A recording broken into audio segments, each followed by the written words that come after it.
అందరికీ నమస్కారం.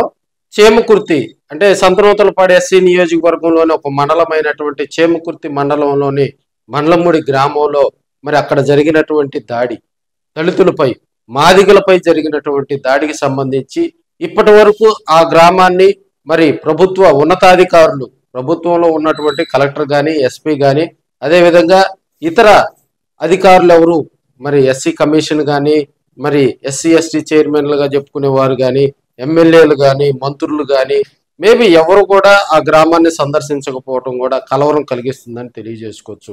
కందుకూరు కాన్స్టిట్యున్సీలో మొన్న జరిగినటువంటి ఆ దారుణానికి సంబంధించి కూడా ఇంకా అక్కడ జరిగినటువంటి కలహాలు కళ్ళ ముందే కదిలాడుతూ ఉన్నటువంటి సందర్భం. సో అక్కడికి హుటాహుటిన కాపు నాయకులంతా వెళ్ళటం జరిగింది. వారికి కుటుంబాలకు అండగా అవ్వటం జరిగింది. వారికి ఆర్థిక సహాయం చేశారు. హోంమంత్రి వచ్చారు. వాళ్ళకైతే ఆ ఇంట్లో ముగ్గురుంటే చిన్నపిల్లలతో సహా 2 ఎకరాలు 2 ఎకరాలు అంటే ముగ్గురికి 3 రోజులు 6 ఎకరాలు భూమి ఇచ్చారు. తలా 5 లక్షలు ఇచ్చారు. మరి వాళ్ళ తమ్ముడికి కూడా 4 ఎకరాల భూమి ఇచ్చారు. 5 లక్షలు డబ్బులు ఇచ్చారు.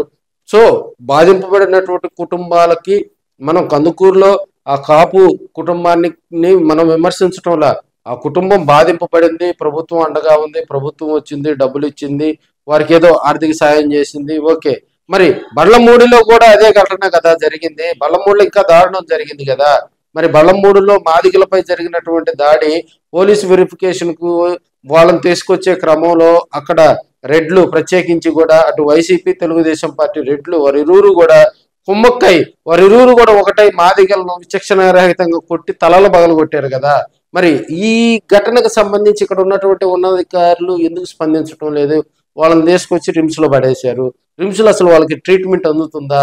మరి రిమ్స్ లో వాళ్ళు ఉన్నటువంటి రూమ్ కనుక చూసినట్లయితే దుర్భేద్యమైన స్థితిలో ఉన్నటువంటి పరిస్థితి. వారికి మెరుగైన చికిత్స ఎక్కడ దొరుకుతుంది? వారికి దళిత సంఘాలు వస్తున్నాయి, వైసీపీ వాళ్ళు వస్తున్నారు, టీడీపీ వాళ్ళు వస్తున్నారు, ఇతర నాయకులు వస్తున్నారు, పార్టీలు వస్తున్నాయి, వామపక్ష పార్టీలు, వీళ్ళందరూ రిమ్స్కి వెళ్ళటం, మరి వారి ఫోటోలకు ఫోజు చేయటం తప్పితే వారికి ఆర్థికంగా ఆదుకునేటువంటి మూలాలు ఎక్కడ ఉన్నాయి? వారికి ఉన్నటువంటి ఇబ్బందులు, వారిని దాదాపుగా కూలీనాలి చేసుకునేటువంటి వాళ్ళని తలల బగలు కొడితే ఒక అతనికైతే భుజం పరిస్థితి మరీ దారుణం ఉంది. మరి వారికి వారు రోజు కూలి చేసుకునే వాళ్ళని గందరగోళ పరిస్థితులు సృష్టించి బాధింపబడినటువంటి వాళ్ళకి అండగా నిలిచేటువంటి ప్రభుత్వాలు ముఖం చాటేసినటువంటి పరిస్థితి. బాధింపబడినటువంటి కుటుంబాలకు న్యాయం జరిగిందా? మరి అక్కడ రక్షణగా కూడా ఉండాల్సినటువంటి పోలీసు వ్యవస్థ ఎటుపోతుంది? మరి అధికారులు, ప్రజాప్రతినిధులు మేము దళితులకు అండంగా ఉన్నాం, దళితులకు మేనమామలు అని చెప్పుకునేటువంటి వారు ఎటుపోయారు? అర్థం కాని పరిస్థితి. ఒకసారి అక్కడ రిమ్స్ లో చికిత్స పొందుతున్న వాళ్ళ పరిస్థితి ఏంటంటే ట్రిప్కి ఒకళ్ళు రావటం, ఫోటోలు తీసుకోవటం, వెళ్ళిపోవటం. సో వారికి మెరుగైనటువంటి ఆ కుటుంబాలకు అండగా ప్రభుత్వాలు నిలవాలి. అదేవిధంగా మనకి బర్ణంమూడి గ్రామంలో ఉన్నటువంటి మాదిగపల్లెను ఇక్కడ ఉన్నటువంటి కలెక్టర్, ఎస్పీ కూడా సందర్శించాలి, హోంమంత్రి కూడా సందర్శించాలని దళిత సంఘాల నాయకులు గగ్గోలు పెడుతున్నా కూడా వారు పట్టించుకునే పరిస్థితి అయితే ప్రస్తుతం లేదని కూడా తెలియజేసుకోవచ్చు.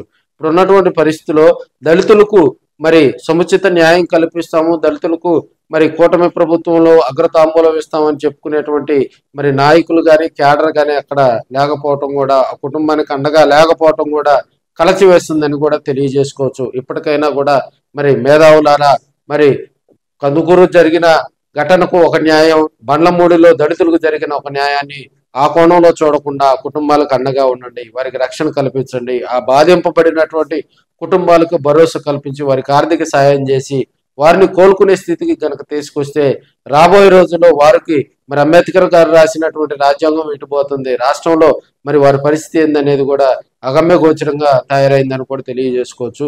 దళితులు ప్రస్తుతం అయితే బిక్కుమంటూ గడుపుతున్నటువంటి పరిస్థితులు మనం చూస్తూ ఉన్నాం. వారి కుటుంబాలకు అండగా ఉండాలని కూడా మేధావులు మరి కోరుతా ఉన్నారు.